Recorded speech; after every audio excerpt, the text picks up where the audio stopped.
Tiene ahora la palabra el señor Núñez Feijóo, presidente del Partido Popular. Muchas gracias. Esta es la segunda vez en mi vida que la presidenta del Congreso me da el turno de palabra sin límite de tiempo. En consecuencia, comprenderán ustedes que para mí es un momento estelar en mi carrera política.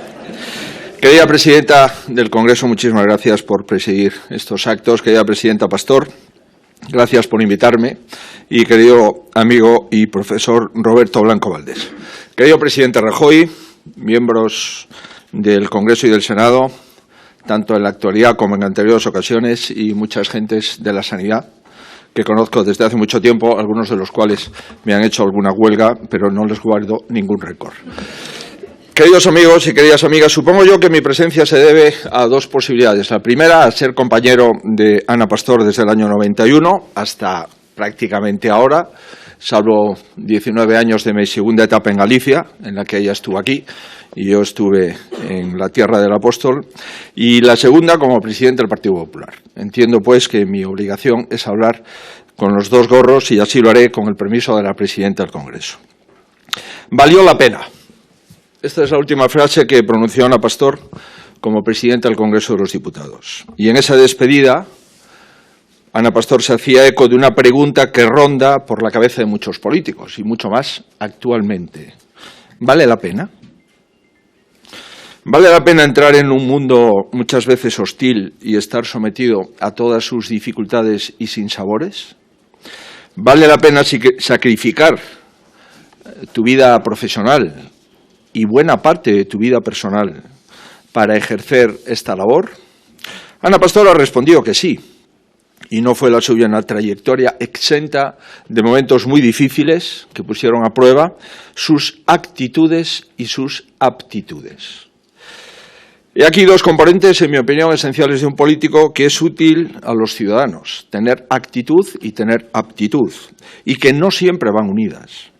Se precisa una actitud permanente de atención a los cambios sociales, a las nuevas inquietudes, a las amenazas y a las potencialidades. El buen político no deja de ser nunca un aprendiz, al menos como lo entiendo yo, es decir, un discípulo de la sociedad. Un buen político ha de aprender todos los días, ha de reflexionar todos los días y ha de aplicar ese aprendizaje en su tarea, ya sea de gobierno o de oposición. La actitud también ha de ir unida a la aptitud. El amateurismo tiene cabida en el deporte, pero en la política no debería de tener cabida. Porque una nación no es un laboratorio donde la gente viene a aprender. Una nación no es un laboratorio donde se hacen experimentos, sino un conjunto de personas que delegan en la política democrática la defensa de sus intereses. Y Ana Pastor conjuga actitudes y aptitudes. ¿Por qué? Porque supo estar, porque supo que había que hacer en cada una de sus responsabilidades, que han sido referidas por el catedrático de Derecho Constitucional, Roberto Blanco Valdés, desde sus responsabilidades en el Servicio Gallego de Salud, sus responsabilidades en el Ministerio de Administraciones Públicas, sus responsabilidades como subsecretaria en varios ministerios y sus responsabilidades máximas como ministra de Sanidad y ministra de Fomento, con dos presidentes, efectivamente, y en legislaturas distintas.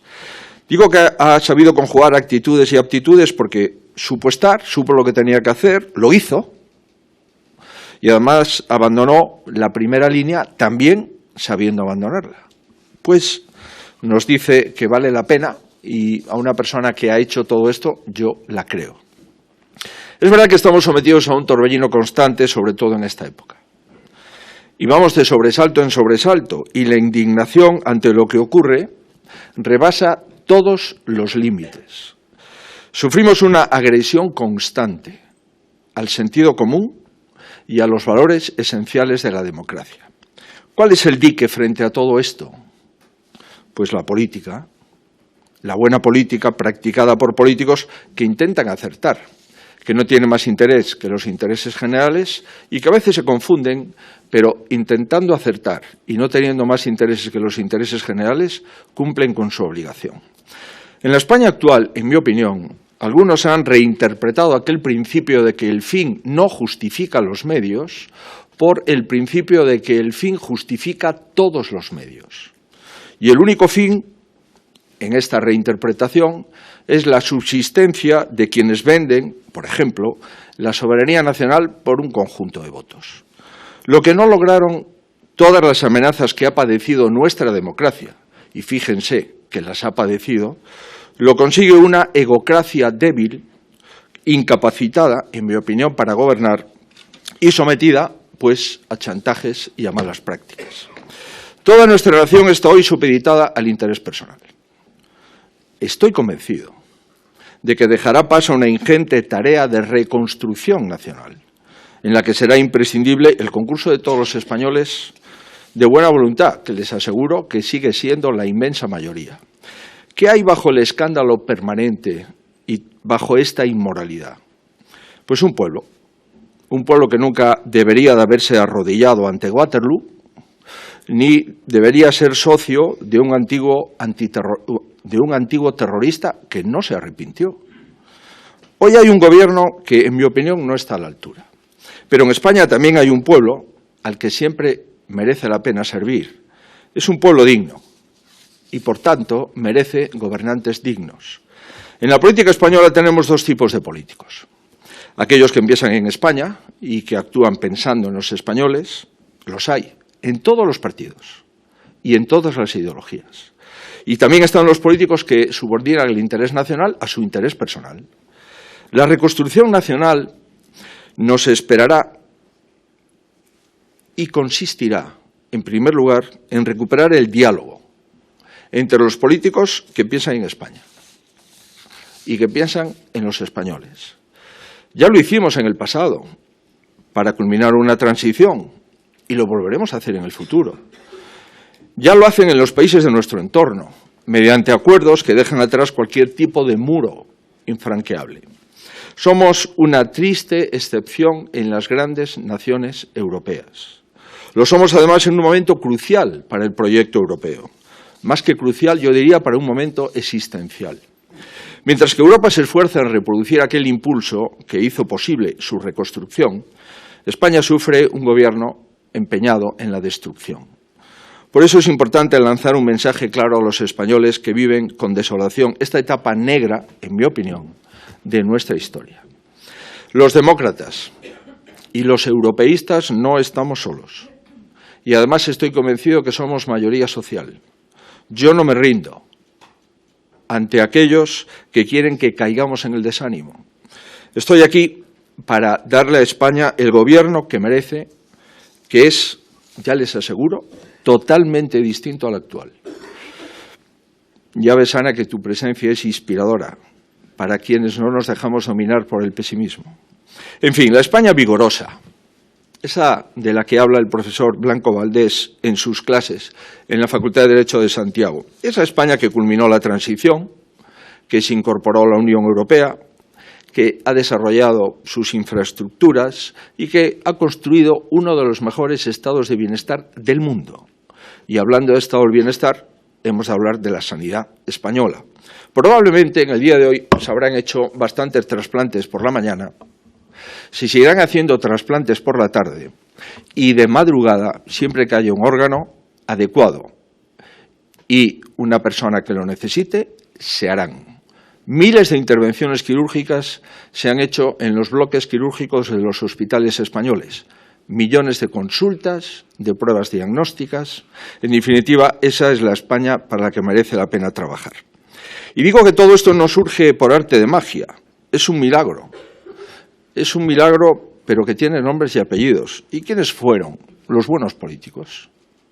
Los buenos políticos quienes lo hicieron posible, por supuesto, bajo el empuje del pueblo español.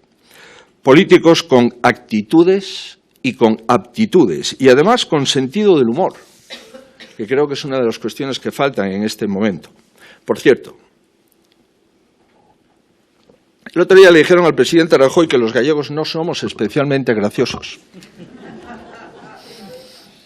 Yo, la verdad, es que no conozco a ningún político que tenga mayor sentido del humor que el presidente Rajoy. Y, desde luego, tiene bastante más sentido del humor que la diputada que le refirió esta descalificación injusta. En fin, en todo caso, fíjense si los gallegos tenemos sentido del humor, que hoy hemos venido aquí con una disculpa y con una razón. La disculpa ha sido y es presentar el libro de discursos de la presidenta Pastor. La razón de base es celebrar el cumpleaños del presidente Rajoy. Comprenderán ustedes que los gallegos tenemos mucho sentido del humor.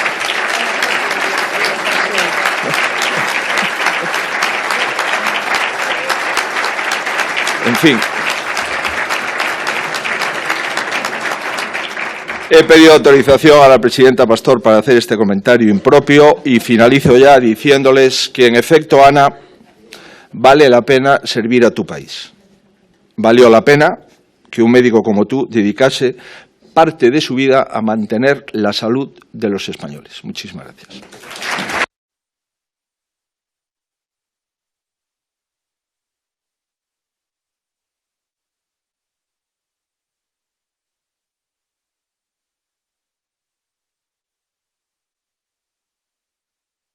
Muchas gracias, señor Núñez Feijóo. Pues ahora es un honor cederle la palabra a la presidenta Pastor, que es la protagonista de esta tarde. Cuando quieras, Ana.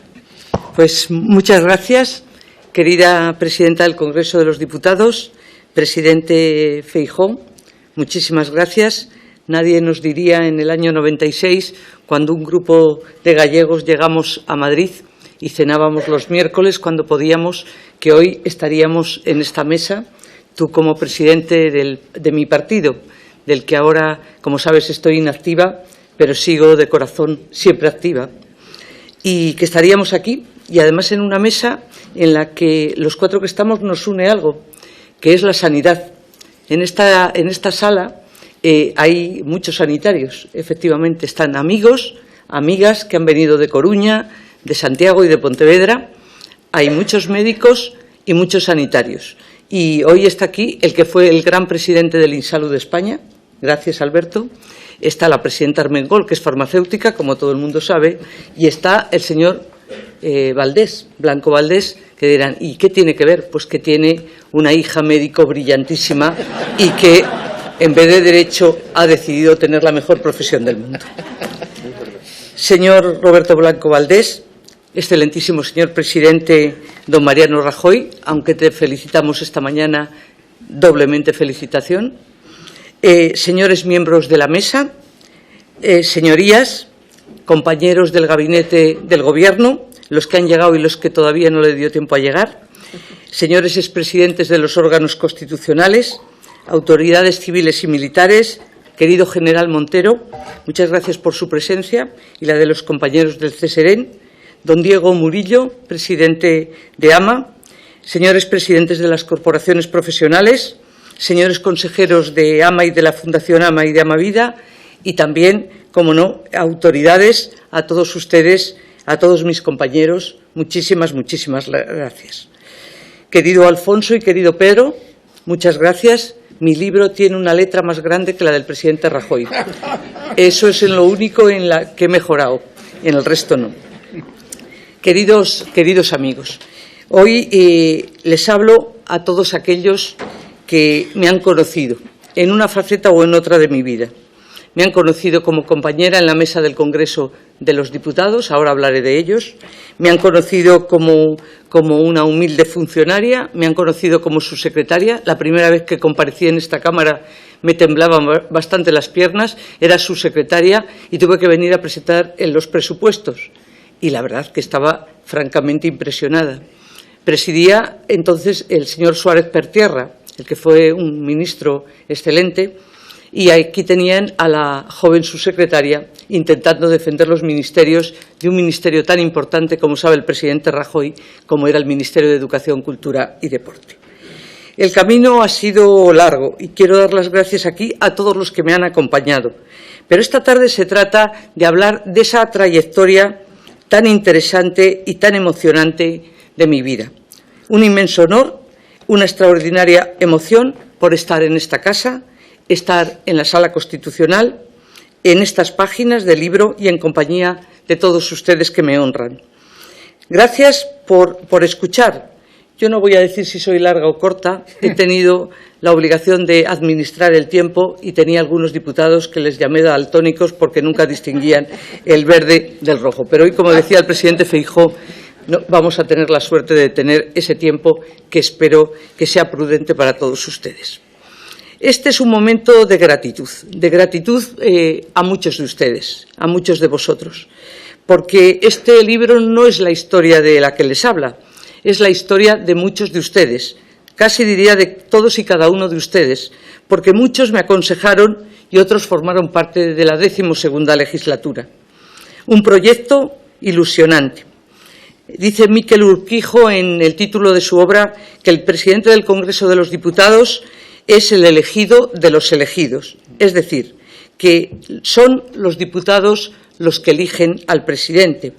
Y así fue, pero yo le doy las gracias a todos ellos, a mi grupo parlamentario y a los diputados de los distintos grupos parlamentarios, algunos están hoy aquí, que también me dieron su voto, pero de manera muy especial, como no, al presidente Rajoy.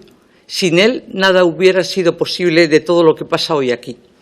Gracias al presidente por proponerme para una tarea que colma, se lo he dicho muchas veces, quizá como ninguna otra, las mayores aspiraciones del servicio público comprometido con la causa de nuestra democracia.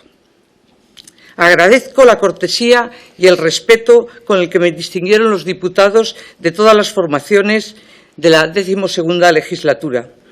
Y especialmente conservaré siempre el recuerdo entrañable de ese generoso aplauso y las expresiones de afecto de sus señorías al despedirme en el último pleno de los 349 diputados, porque yo soy discreta y no me aplaudí a mí misma.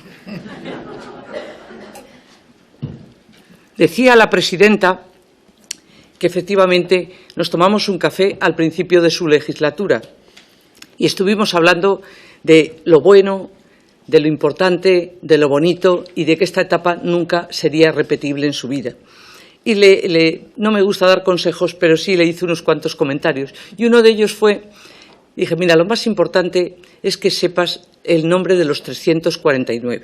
Y te voy a decir por qué. Porque cuando la presidenta de la Cámara dice, señorías, guarden silencio, señorías, no te hacen ningún caso. Pero cuando dices, señor Hernando, y me refiero a dos Hernandos, no solo a uno. Entonces el mensaje lo entiende todo el mundo. Decía que agradezco esa cortesía y ese respeto.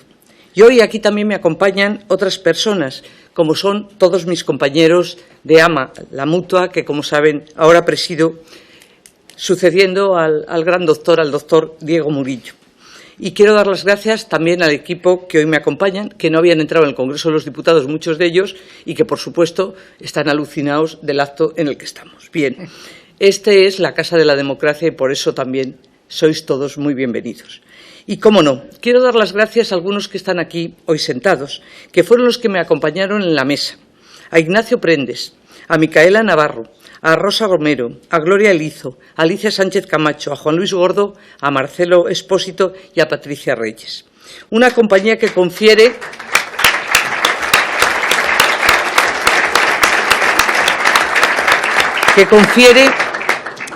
al libro y a la crónica de mi trabajo una dimensión coral, pues ese trabajo lo realizamos colegiadamente y bien podría ser también el contenido de un volumen que reflejase la experiencia del diálogo y el entendimiento a la hora de hacer un trabajo colegiado. Y es que, queridos miembros de la mesa, aquello no fue nada fácil, pero por encima de todo tenemos algo que nunca olvidaré. Es el respeto y el entendimiento siempre a pesar de las diferencias. Y gracias también por estar hoy aquí conmigo. Y es que evocar el trabajo parlamentario, y muy señaladamente el que se lleva a cabo desde la presidencia del Congreso, es referirse siempre a la labor de tantas y tantas personas que hoy no podría nombrar, porque si no esto sería muy largo. Pero cómo no, al cuerpo de letrados y especialmente a Carlos Gutiérrez Vicén, quien fue mi letrado mayor, a todos los directores, a los técnicos, a los bibliotecarios, a los periodistas, a los sugieres, a los estenotipistas y a todos los que lo hicisteis posible. Y gracias también a mi equipo del Gabinete de la Presidencia. Sin ellos nada hubiera sido posible. María, Luis, Alberto, Xavier, Jaime, Pilar, Dulce, Ramón y Alma. Y, por supuesto, a ustedes, al Departamento de Publicaciones. Eso sí, cada vez tendrán que hacer la letra más grande porque los autores cada vez tenemos más miopía y más presbicia. Gracias también, presidenta Armengol, por presidir este acto y gracias, como no, al presidente Feijóo, al líder de la oposición, presidente del grupo parlamentario, compañero y amigo, al que siempre estaré muy agradecida porque a lo largo de tantos años hemos vivido tiempos emocionantes y también tiempos duros. Y siempre, siempre ha hecho lo que tiene que hacer un hombre de Estado, que es estar en el lado bueno de la historia. Y gracias, Roberto Blanco Valdés. Efectivamente, compartimos tantas y tantas tardes en aquel tribunal y sobre todo te leía y te sigo leyendo. Leo mucho de medicina, pero, cómo no, leo también tu columna permanente en uno de los periódicos cabecera de Galicia. Gracias por tu acostumbrada erudición, con la enorme lucidez de tu sabiduría jurídica y constitucional, pero sobre todo, como diría el presidente Rajoy, con ese sentido común que no es tan común. Me he referido antes a esa convicción que siempre he tenido de que el trabajo del Poder Legislativo es el mayor y más medular del servicio público. Y he de decir que tal convicción no ha dejado de acompañarme todos los momentos de mi vida en esta casa, más de 20, casi voy para 30. La naturaleza de nuestra democracia parlamentaria y el compromiso que se asume desde esta casa, ese mandato representativo es el que hace que esta casa sea el centro de la democracia. Es el Parlamento y el parlamentarismo la esencia de la vida política, la esencia, según creo, de un modelo plural y pluralista que resulta tanto más vigente cuanto más diversa y compleja se vuelve nuestra sociedad. Porque el Parlamento, señorías, es precisamente reflejo de la diversidad de intereses, de visiones, de ideologías, de pareceres, pero es por encima de todo el lugar en el que todos aquellos que representan diversas posturas deben buscar acuerdos que sean favorables al conjunto de los españoles. Permítame insistir en ambas finalidades. La primera, buscar acuerdos, pero sería insuficiente sin la segunda, que es la más importante, que los acuerdos sean favorables al conjunto de los españoles. Esas finalidades deben constituir la estrella polar del trabajo parlamentario. Según he creído siempre, y por creerlo, confieso que precisamente en los años en que se me confió la presidencia de esta casa, no pude sino comprobar que en algunos casos, con gran tristeza, había quien profesaba una determinada concepción de la política claramente orientada a conseguir otros y muy distintos objetivos. Nunca entenderé ese modo de ver las cosas. Nunca entenderé la antipolítica, nunca entenderé que negar los logros de nuestro sistema democrático sea el mejor camino, o conculcar la soberanía nacional, o el propósito de la dolorosa creencia de que la división, el sectarismo y el enfrentamiento, por no decir el rencor, no son nada edificantes. Nunca he podido comprender esa visión. Por el contrario, como presidenta entendí siempre que se me confiaba el trabajo de trabajar con dignidad de la labor política. No porque era yo la presidenta, por la tradición parlamentaria de esta casa. Precisamente gracias a los volúmenes en los que las publicaciones del Congreso han recogido tantos momentos brillantes de nuestra oratoria política, desde las Cortes de Cádiz hasta nuestros días, podemos conocer y estimar las mejores prácticas que mejor han reflejado el aprecio de los legisladores. Por eso insistí constantemente en esta Cámara en el valor de la palabra, con mayúsculas, negándome a que la posteridad registrara en el diario de sesiones episodios desafortunados en los que la palabra hubiese podido desvirtuar con su uso indigno la representación que le debemos a todos y cada uno de los españoles. Procuré recordar siempre que la palabra de los representantes de la nación debía esforzarse por ser digna precisamente porque es libre. Libres somos todos en esta casa, y que defraudamos a los ciudadanos si el lenguaje se vacía de contenido, cuando las palabras no se utilizan bien o cuando se las usa para crear neolenguas o incluso hacer de la política algo volátil. Por eso, la lealtad institucional debe llevar a una verdadera vocación del político. Esa dedicación al servicio público es para mí el gran valor de esta casa. Tengo muy claro el valor del respeto. Valorar el respeto significa comprender que cuando se trata del diálogo, la moderación no es una debilidad, aunque algunos lo crean, sino que es una fortaleza, que la firmeza de los principios no está reñida con la capacidad de entender al otro, que es necesario escuchar antes de hablar, entender antes de decidir, y, como diría el presidente Rajoy, hay que pensar antes que hablar. Y es en la práctica de esas condiciones donde debe probarse quién resulta llamado a ejercer la presidencia del Congreso, pues su deber es estar por encima de las circunstancias partidistas y ser garantía de imparcialidad. Quizá voy a contracorriente, pero no creo ni podré creer nunca en una política que renuncie al respeto, a la veracidad y a todas aquellas formas que hacen posible un diálogo serio y fructífero. No puedo ni podré creer nunca en la conveniencia de sustituir todos esos valores por la política espectáculo.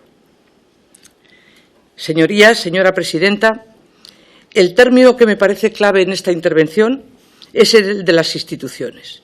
Nada como la condición de un expresidente o de cualquier otra función pública para comprender que las instituciones trascienden y deben trascender a sus titulares, que nosotros las servimos y llevamos el timón durante un tiempo, pero son ellas las que permanecen, y garantizar esa permanencia y procurar que cumplan y sigan cumpliendo sus funciones cada vez con mayor eficacia contribuye siempre a que los ciudadanos gocen de una vida más libre, más justa y más próspera. En los tiempos actuales resulta imprescindible y urgente, desde todos los ámbitos, la pedagogía política, que deje muy claro que ninguna democracia puede sobrevivir al deterioro de las instituciones. La democracia genuina no se construye con discursos altisonantes, ni con envites electoralistas, ni con delirantes combinaciones para cuadrar el círculo, no. En cambio, se construye si se propicia la deslegitimación, se destruye si se deslegitima las instituciones. Confío en que los discursos aquí recogidos, sobre todo los pronunciados con ocasión del Día de la Constitución, hayan resultado suficientemente claros en ese empeño por afirmar que no hay ni puede haber Estado de Derecho sin la independencia y la autonomía de los distintos poderes. No me encontré, señorías, nunca, y cuando digo nunca es nunca, sometida a ninguna forma de presión o de imposición en el cumplimiento de mi tarea. Solo unas instituciones eficaces e independientes garantizan que los gobernantes se mantengan obligados frente a los ciudadanos por el vínculo de la responsabilidad y la rendición de cuentas, una potestad a la que ninguna sociedad debería renunciar.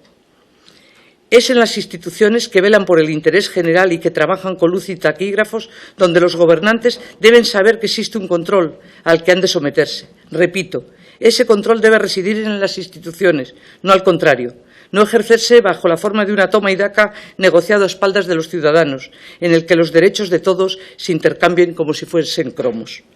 La política, hoy, reclama una honda conciencia sobre la importancia del tejido institucional y un compromiso de los demócratas con la integridad y con la defensa de los derechos que han de guardarse en esta casa que es la casa de todos los españoles. En este libro encontrarán discursos que fueron escritos no a la luz de un libro que iba a escribirse, no. Aquí encontrarán discursos de visitas de líderes internacionales, del Día de la Constitución, fotos que recuerdan algunos de aquellos momentos y que les recuerdan a muchos de ustedes de la 12ª legislatura, y especialmente me siento orgullosa del 40 aniversario de la Constitución española, de nuestra ley fundamental. Quiero agradecer especialmente a Su Majestad el Rey, que quiso ponerse al frente de la conmemoración, honrando esta casa con su presencia y la de su familia, como lo hicieron otros poderes del Estado y como lo hizo el Consejo Asesor, para hacer un homenaje a un triunfo colectivo que fue nuestra transición democrática. Dice el profesor Blanco Valdés, con ocasión del 40 aniversario en el estudio preliminar, un proceso de cambio que, a diferencia de todos los precedentes, no era unos contra otros o el de unos sobre otros, sino el de todos, o al menos de casi todos, digo tus palabras, a la par, con el objetivo de asentar una España democrática equiparable a las entonces existentes en el resto del mundo. Por eso, hemos definido a nuestra Constitución y a su homenaje como un momento de esperanza. Decía el presidente Feijóo que estamos y que tenemos que pensar siempre al futuro con esperanza. Y claro que sí. Nuestra Constitución no es un candado. La Constitución continúa amparándonos con un espíritu activa e innegociablemente garantista, un espíritu vigente y, por supuesto, perceptible, que nos convenció de la necesidad de exhortar a los españoles a valorar las conquistas de la concordia y de la libertad. Por todo ello, me parece que la reflexión que mejor resume el espíritu y el mensaje que quisimos transmitir entonces y también ahora es pedir prestadas unas palabras a don Santiago Ramón y Cajal, esa figura extraordinaria que tanto me ha inspirado siempre en su doble e indisociable condición de espejo de médicos y de español movido por una incombustible devoción a su país. Decía don Santiago, hay un patriotismo infecundo y vano, el orientado hacia el pasado, y otro fuerte y activo, que es el orientado hacia el porvenir. Valió la pena, decía el presidente Feijóo, haciendo suyas mis palabras. Valió la pena, claro que sí. Valió la pena porque estábamos defendiendo el interés general. Y voy terminando.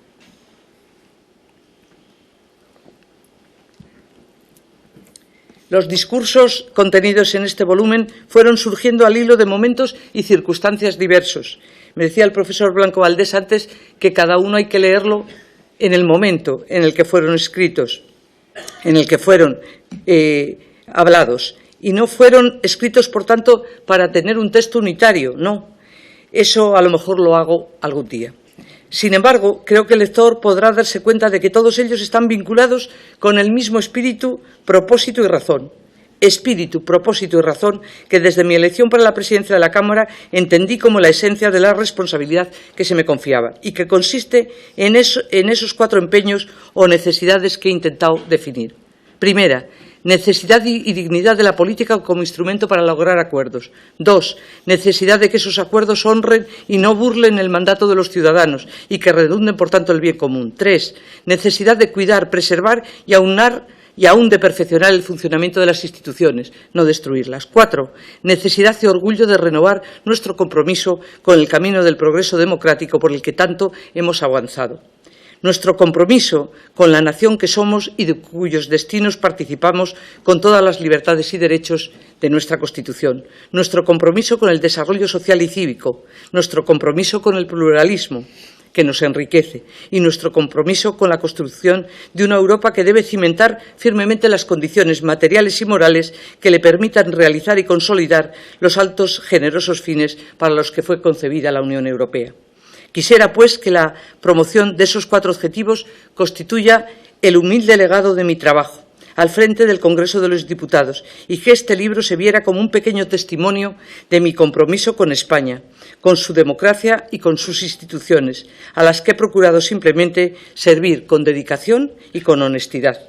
Haber podido hacerlo desde la presidencia del Congreso de los Diputados, después de que el presidente Rajoy me propusiera para presidirlo, es la tarea más honrosa, más preciada y más sagrada que nadie puede recibir en la vida política, porque con ella se custodian los derechos de los españoles, porque los españoles son una causa que vale y valdrá siempre hasta el último de nuestros esfuerzos. Valió la pena.